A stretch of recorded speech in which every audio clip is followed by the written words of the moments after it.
دلبر نموی محلم رمیکس 99 با صدای آرامش بخش دلها مهدی آبگو.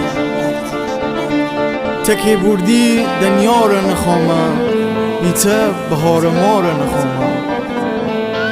با هنرمندی پنج طلای مازندران سجاد احمدی.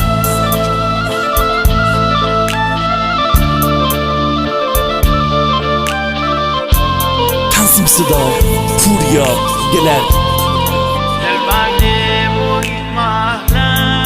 دلبر نموی محلم سر بزنم دی کوچم، عشق و عاشقی دو و یه جدایی دو، عشق و عاشقی دو، دلبر قدیمی دو، دلبر زوی تلفن شینه سوانی غریبم، تن غریبی دو و یه جدایی دو، دلبر قدیمی دو، حسن و نازی دو.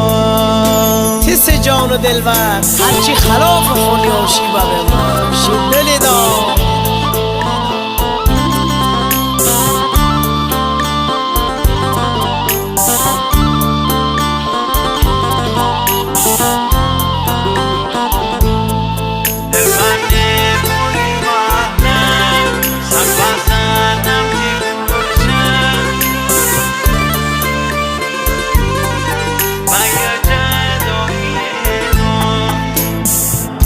من از میار جدا کردن خیر نبینم، من غرق این بلا کردن خیر نبینم، جان یار بی وفا کردن خیر نبینم، من سیل این غم ها کردن خیر نبینم، الهی خیر نبینم نیبت خون غرق بلا ببوشم میدش منو من نازک دل یار سر و به خون نامرد دل بر سر و بر پیغون تازی عاشقی یار جان چه کنی شوخی بمیره ما.